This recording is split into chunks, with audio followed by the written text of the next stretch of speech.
Greetings YouTube, and welcome to my 2026 game room tour. We'll start with a pan around of the room.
Alright, we'll get started with the N64 wall. Alright, we'll start over here. Here we have the light for the room. Got a shadow box of the Super Mario 64 box art. This is the box for the N64 I got as a kid. Got some more N64 shadow boxes. This is Mario Kart Rainbow Road.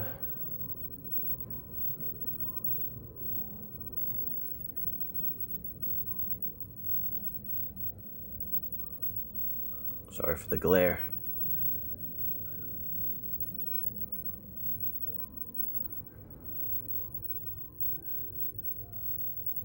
Got some 007. Some Mario 64.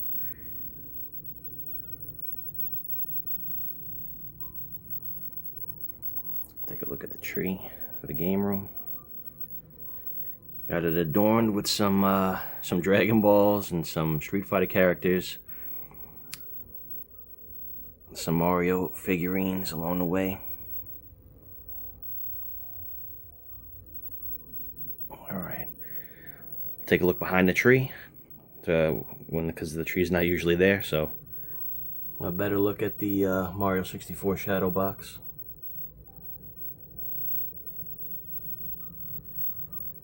But what we got here is one of my favorite things in the room. This is a 3D printed Mario 64 battle maps.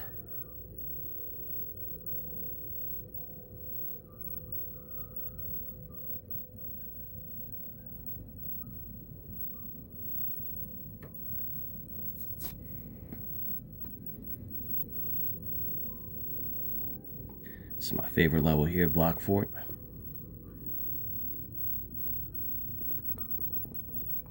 Take this off the wall. Alright, we got a better look here probably.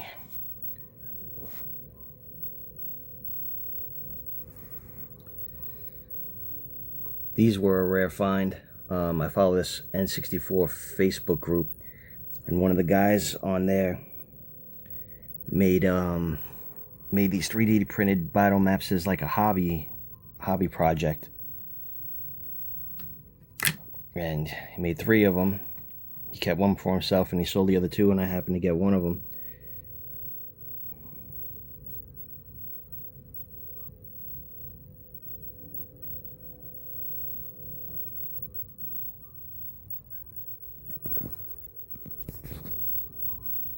Alright, it's back on the wall. This map in this game have a really special place in my heart because me and my best friend used to play it for hours and hours.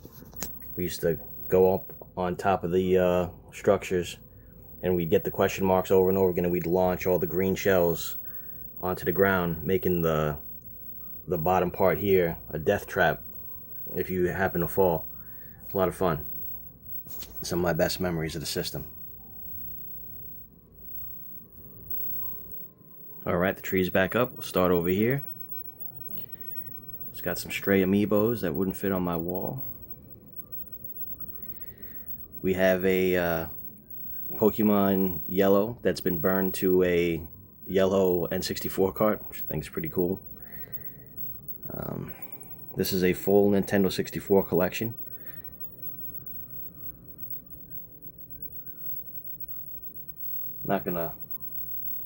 This is actually a loose collection because these boxes are not originals. Got the boxes from mediashelving.com, and I printed the labels from the cover project.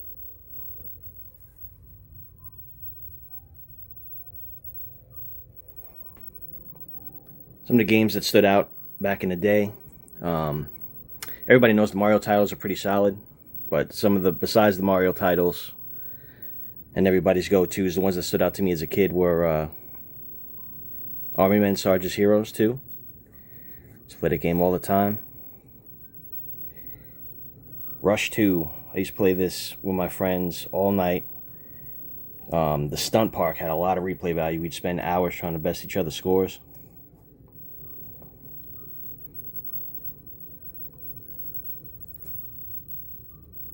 Pokemon Puzzle League.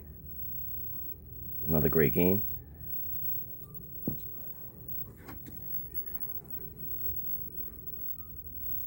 Star Wars Rogue Squadron.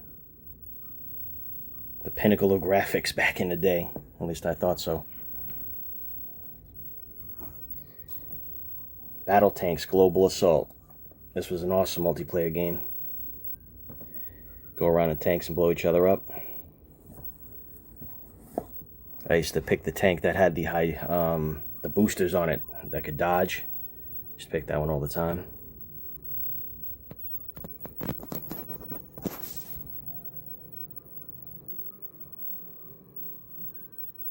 Alright, moving on.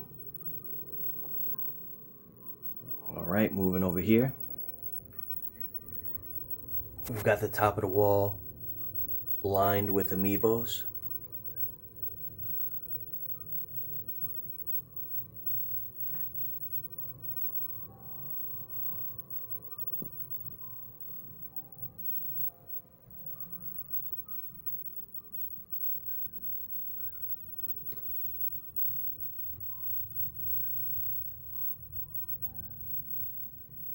Got a Mortal Kombat Shadow Box.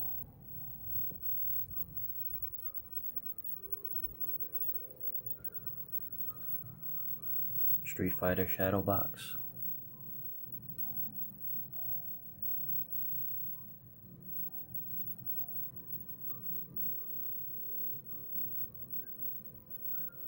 Ninja Turtles Shadow Box.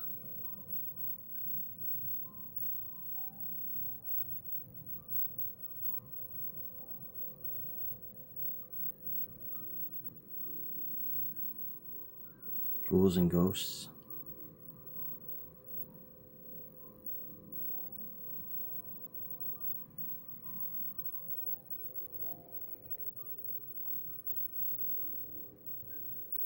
Got the Teenage Mutant Ninja Turtle arcade cabinet and the Street Fighter 2 arcade cabinet. The two of my favorites from back in the day. I'm glad that Arcade 1-Up made some smaller and affordable ones.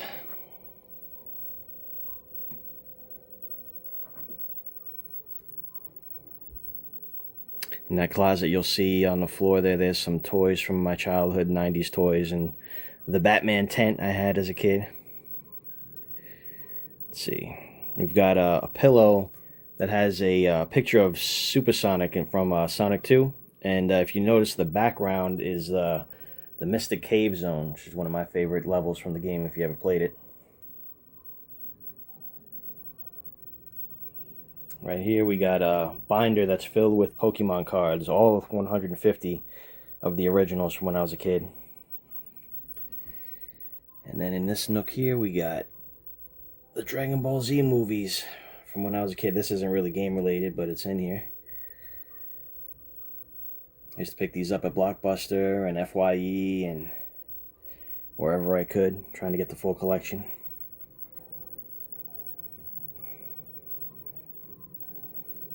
Alright, we'll move this chair. Alright. The chair is moved. I store some random things over here. I won't go through that.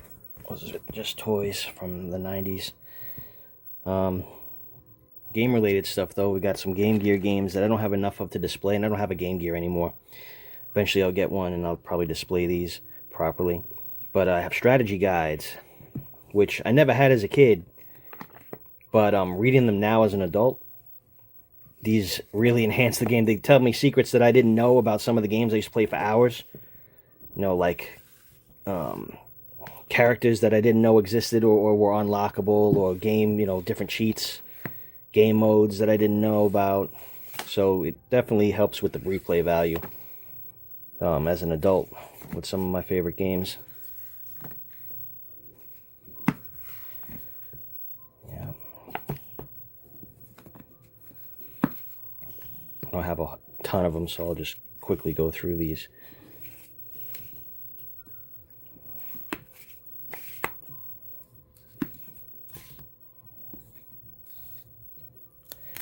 Sarge's Heroes, told you guys about that. Shinobi, another game I used to spend hours on. And this manual or strategy guide was saying in there that there were different characters that I hadn't known were unlockable. So I'm gonna definitely go back and play that game again. Devil May Cry was a great game. I love State of Emergency as well.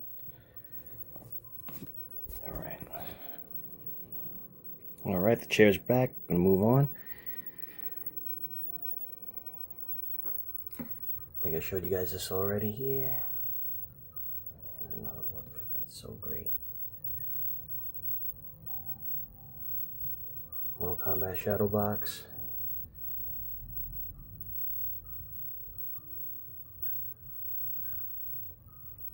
I used to play this game called Mugen, or Mugen, however it's pronounced, which was like a fan-made game where you could download the characters and levels and the music that you wanted. And these were some of the characters and levels I had. They might be from another game, but I don't recognize it. The Simpsons arcade game, which is another machine that I want to have, but I just can't fit it in here. Let's see. An Altered Beast Shadow Box.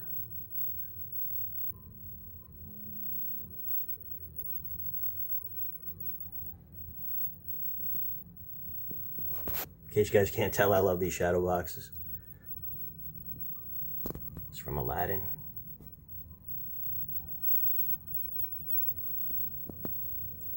Shinobi 3, one of my favorite games on the Sega Genesis. This is also one of my favorite shadow boxes.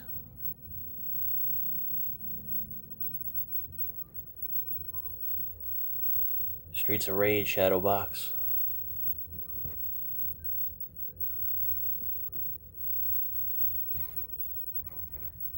And this is the character select screen from Streets of Rage as well.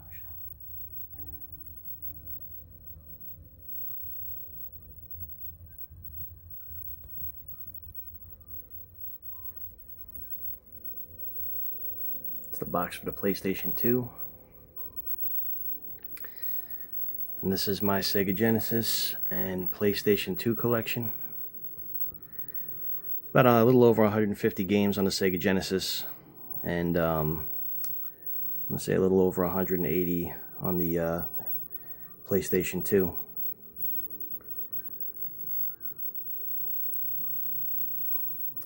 These are nowhere near complete, but that's half the fun of collecting, honestly, is the beginning stages and the middle stages when you can walk into a game store and pretty much find what you need. You know, when on any given trip, any kind of random game. These are some of the standout games from when I was a kid. Got Sonic 2, which is an amazing game. Shinobi 3, Streets of Rage. I never played the 2 and 3. Everybody loves 2 and 3. I never played 2 and 3 when I was a kid. We got the Hyperstone Heist, Ghouls and Ghosts, and some other standout titles that I don't have enough to display yet is going to be Rocket Knight Adventures and Street Fighter 2. Those are going to be two of the next games that are lined up there. It's the PS2 collection. I have some heavy hitters, but as far as like the rarity goes, but I'd rather display the ones that I like more. I'm going for a full set, but that's going to take well until I'm in my mid-50s before I'll probably be able to complete that. But, you know, I've got Ruler Rose and Xenosaga and a couple other of the rarer titles, but, you know, I'd rather display the ones I grew up with playing. So Shinobi's up there. You can have Kingdom Hearts, Final Fantasy X, Grand Theft Auto, and once we go down, I'll probably put Ace Combat 4 was an amazing game. Bunch of great games on this system.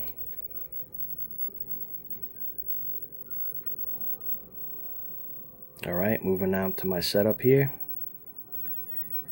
Got the CRT that I found on the side of the road in my neighborhood. Had a truck at the time, ran over as fast as I could and picked it up. It's like finding gold on the side of the road. It's hooked up to that. I got a VCR with a couple of the movies that I watched last. Got the PlayStation 2, which is on right now. I got Kingdom Hearts running. Got the N64 set up as well. I also have like 6 Sega Genesises that 2 or 4 of them work, but I can't practically fit another console here and have it look nice and have it be neat. So whenever I want to play it, I'm going to have to switch out one of these consoles. I do have a Sega Genesis Mini 1 and 2 in my living room, so that's where I get my Sega fix when I need it. For now. Under here we got VHS tapes. It's about 3 rows back.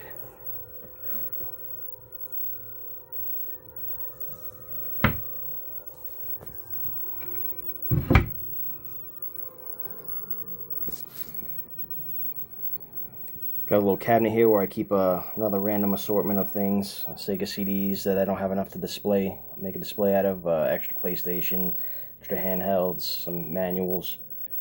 Up here, Game Boy Color and the Game Boy Advance stands, which I got for Christmas. It's kind of bothering me. I don't have Pokemon Red anymore. I don't know where it is. I used to have it. But I'm going to have to buy another one because my OCD won't let me just have the 2. Game Boy Advanced. I love that. The Pokemon Red. Mario Kart, Advance Wars, Legacy of Goku. All great games. Another Shadow Box. This is from Sonic 2. This is the first boss.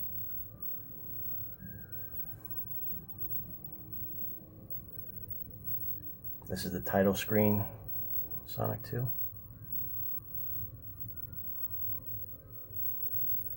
Sonic and Knuckles.